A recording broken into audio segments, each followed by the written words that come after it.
Bom, é muito bom estar aqui, a convite da Undime, tá?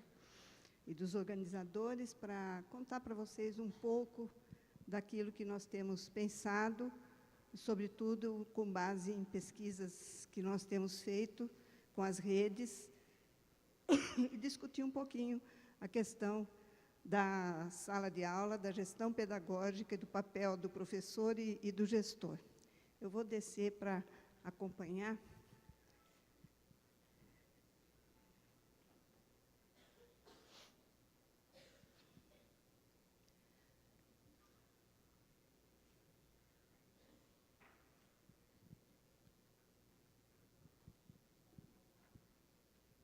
Não dá para decorar, né?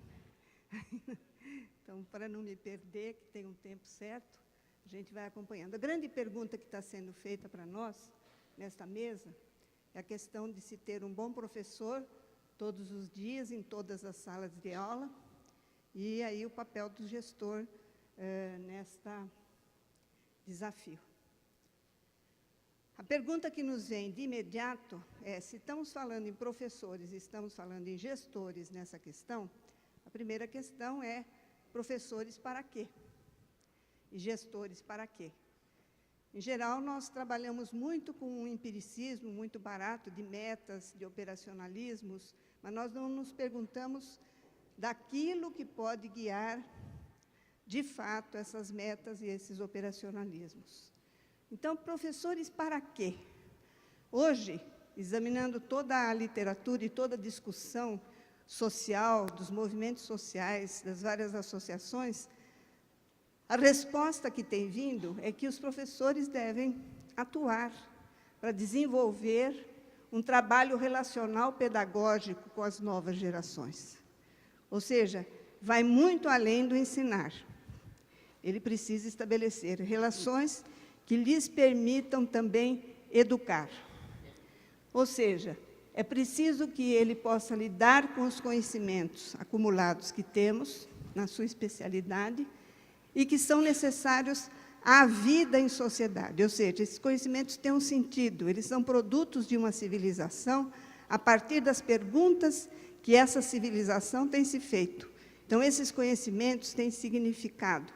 E é com esse tipo de conhecimento que o professor vai atuar na sala de aula. E os gestores, que, em geral, são ex-professores. Para que gestores? Hoje é para ir além do burocrático. Não há dúvida de que um gestor que se mantém nos estritos limites de papéis e de respostas a demandas burocráticas, ele tem grandes limites na sua possibilidade de sucesso e de atuação. Para criar um ambiente de aprendizagem para todos, ou seja, um clima em que a escola seja esse ambiente, não é? E para apoiar de diferentes formas o trabalho dos professores. Ou seja, o diretor não pode se alienar diante da tarefa dos seus professores. Senão, ele não é um coordenador desse trabalho, ele não pode se auto-identificar como realmente um diretor, ou um gestor, ou um coordenador pedagógico, e direi até um secretário municipal de educação. Infelizmente, no nosso país, nem sempre secretários educacionais, seja no nível estadual, municipal, federal, são escolhidos pelo seu conhecimento das redes de ensino. Mas esse conhecimento é indispensável para que você possa atuar com os meandros que existem na tarefa educacional no cotidiano de cada escola. O cotidiano de cada escola tem sido muito esquecido em favor de se discutir coisas abstratas, e nós não temos olhado para as escolas como deveríamos olhar. Mas está aí, em síntese, aquilo que se requer pelas discussões de professores e gestores. E aí a pergunta, como que isso pode ser feito? Bom, se nós partimos de um princípio de que é vital para uma casa os alicerces, esse princípio aplicado às formações de profissionais e no caso dos profissionais da educação, não é, diríamos que é vital a formação de base que ele recebe, ou seja, a formação inicial, que no caso de hoje é a formação numa graduação.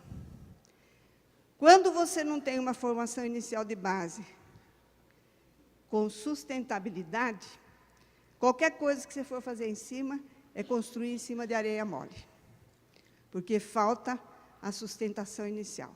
Então, esse princípio é que vai nortear um pouco as nossas análises.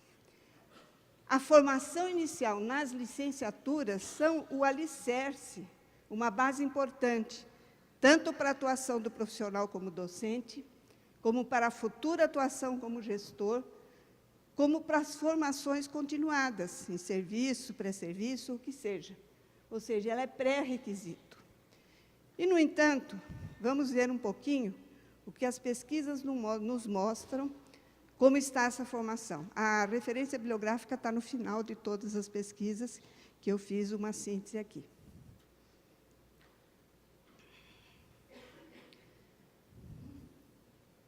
Então, a formação inicial de professores.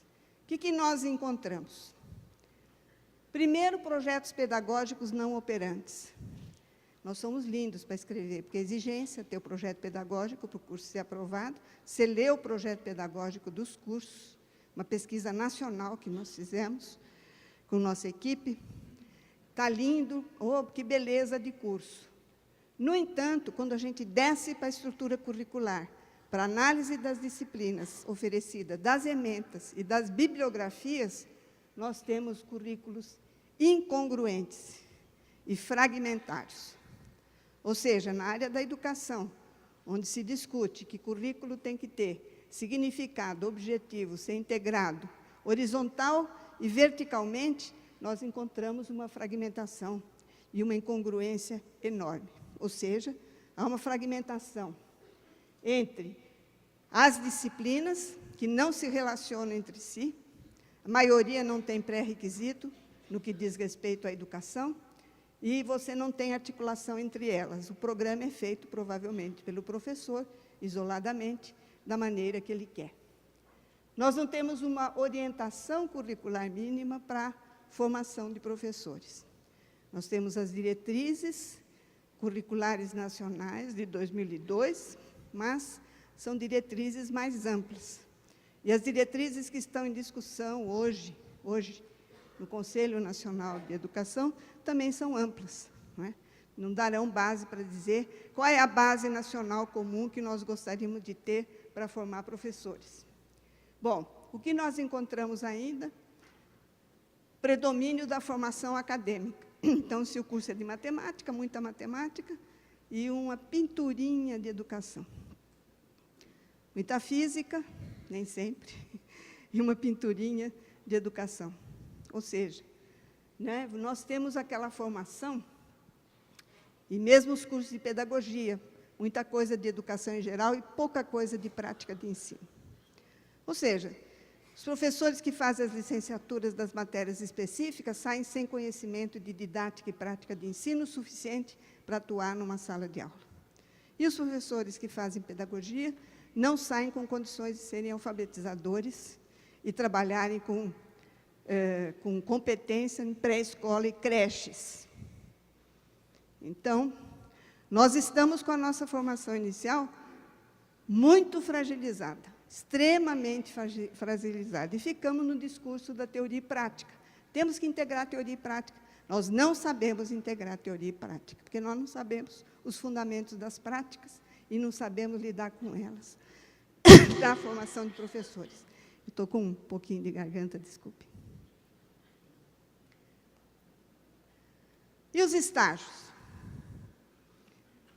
Eu já vou falar. Não há seriedade nos estágios. Os estágios que deveriam propiciar ao aluno, estudante de uma licenciatura, a formação que integraria teoria e prática, eles são realizados sem plano integrado, sem uma relação da instituição de ensino superior com as redes de ensino para ter um projeto de trabalho, onde o estudante poderia realmente formar-se no sentido de adquirir, pelo menos, aquelas formações mínimas para que ele pudesse entrar numa sala de aula. Não é? O tempo de formação na graduação das licenciaturas, se nós examinarmos o tempo desde 1930, os anos 30, quando se começou esse trabalho, nós vamos ver que só vem diminuindo. Isso quer dizer o quê? Quer dizer que se pensa que formar professor pode ser formado de qualquer jeito, em qualquer tempo. E há uma expansão descontrolada da formação à distância. Não que a formação à distância não seja boa, ela pode ser muito, muito boa. Mas do jeito que nós fazemos aqui, do jeito que ela é executada, nós temos as pesquisas que mostram as falhas nos materiais didáticos, nas tutorias, que são muito precárias, e nos sistemas realmente de orientação online ou usando qualquer outra mídia. É muito frágil o que nós fazemos em termos de educação à distância. E é com esta formação que os alunos se tornam professores. Aqueles que vão para as redes, eles vão sem as condições de realmente enfrentar uma criança ou um adolescente.